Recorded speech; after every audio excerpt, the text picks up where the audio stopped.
Assunto de primeira hoje é dessecação da soja antes da colheita. Vou conversar com o... Volta um pouquinho para mim, Biri, você correu muito aí. O técnico de desenvolvimento de mercado, obrigado, em tecnologia da aplicação da Brant Brasil, Vitor Anunciato. Olá, Vitor, tudo bem? Olá, Otávio, tudo certo? Como que está no conterrâneo? Tudo bem. Você é marilhense também? Marilense, comedor de bolacha. As doces ou as salgadas? Você sabe que essa fábrica de Maria, de bolacha lá da nossa cidade, eu voltei de lá agora, porque teve o falecimento da minha mãe, fizemos o enterro lá, em 7º dia e tal. E essa fábrica cresceu, rapaz, e hoje acho que já tem 4 plantas espalhadas pelo Brasil, e é uma das maiores fábricas de biscoitos de qualidade do Brasil. E ainda acho que já é uma empresa que tem ações, cresceu, mas ela continua tendo no conselho lá a família original, né? E aí está crescendo, acho que já abriu ações na Bolsa, hoje tem controladores, a família faz parte só de conselho, etc. e tal, mas é um sinônimo de que qualidade e crescimento fazem sucesso, né? E dão dinheiro, certo? Sim. Bom, vamos lá. Vamos falar sobre dessecação da soja, é um processo muito importante na pré-colheita, né? Para depois você ter uma série de vantagens. Quais são as vantagens em fazer a correta dessecação da soja antes da colheita? Bom, Otávio, a gente tem 3 principais vantagens quando a gente fala de dessecação pré-colheita, né?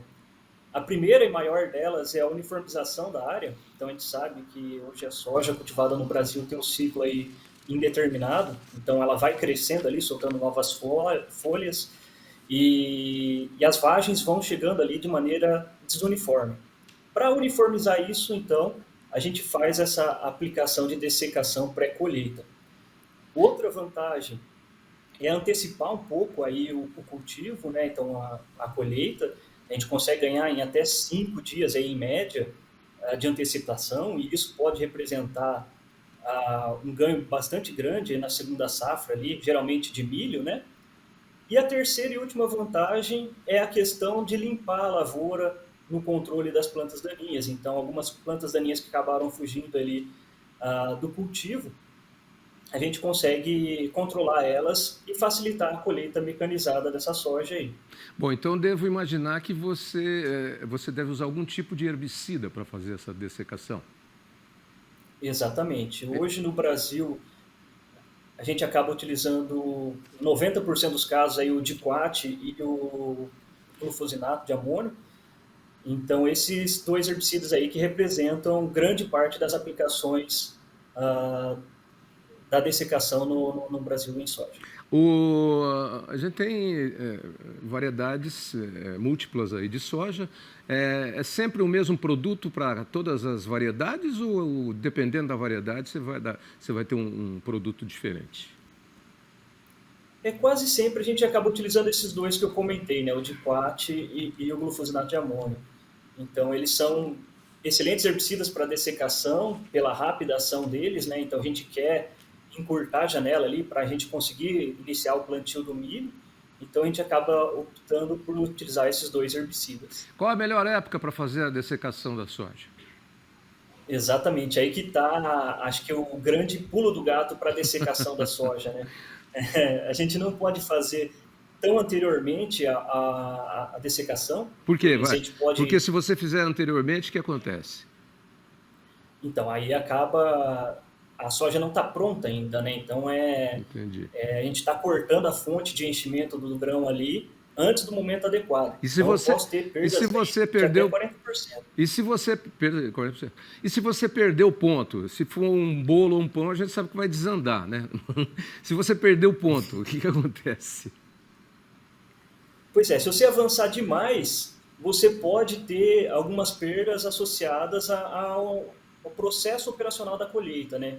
Então você não vai ter uma área tão uniforme, tua máquina pode acabar embuchando, que a gente fala aí, no campo, né? E Uhum. tendo alguns problemas. E, Então, então, o qual é o ponto ponto mais ideal? adequado, Ponto adequado, isso. Qual é? vamos lá, o ponto mais adequado geralmente é R7.3, né? Isso é uma tecnicidade, um termo técnico aí, mas para o nosso amigo produtor entender melhor, é quando a gente tem ali 75% das nossas vagens, então a gente vai lá no campo, pega uma planta, dá uma olhada nela, 75% das vagens tem que estar amareladinhas, já com os grãos soltos dentro da vagem. Eu posso fazer um pouquinho antes, em R7.2, quando eu viso realmente acelerar um pouco mais minha dessecação. Porém, eu tenho que estar ciente que eu vou ter uma perda bem pequenininha ali quando eu faço em R7.2. Bom, e como é que a gente trabalha com a questão da janela de tempo? Porque a chuva atrapalha ou não atrapalha, não causa problema, às vezes você não consegue colocar a máquina na lavoura, você fez a dessecação, como é que você trabalha com esse problema?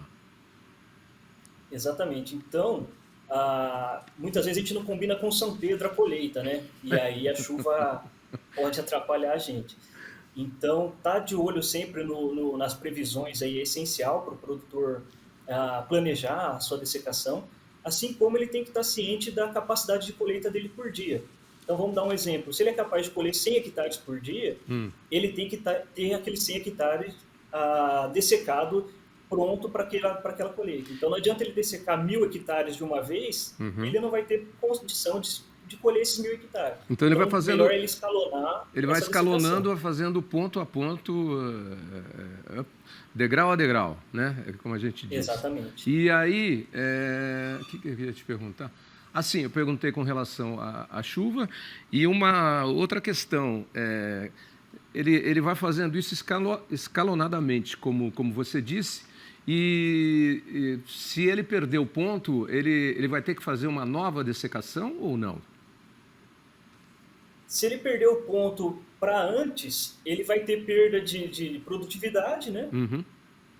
Mas a dessecação vai ocorrer, ele vai conseguir colher normalmente. E se ele perder para depois, ele acaba, entre aspas, perdendo a dessecação, porque vai só ter o controle das plantas daninhas ali, que não é algo ruim, tá? É algo muito bom. E para terminar, depois que ele faz a dessecação, o processo, a colheita deve acontecer em quantos dias? Em média, Otávio, a gente tem aí uma colheita acontecendo em algo entre 5 dias. Então, assim, ele pode adiantar essa dessecação e prever que dali 5 dias ele está entrando para colher. Por isso que o monitoramento meteorológico é fundamental para você não perder. É como você disse, no meio do caminho. É isso? Fundamental. Ok. Agradeço a sua participação aqui, meu conterrâneo Vitor Anunciato. Deixa o endereço de você. A Brant está onde? Onde é que vocês estão? A Brant está no Brasil todo, né? E a sede fica em Cambé, ali do lado de Londrina, no Paraná. No norte paranaense, é isso aí. Exatamente. Da internet de vocês aí, está na tela já, essa aí, né? www.brantbrasil.com. Exatamente, é isso aí. Muito obrigado pelas informações, um forte abraço para você e boa semana que está só começando. Obrigado você, Otávio, pela oportunidade de estar contribuindo aqui. Abraço, amigo.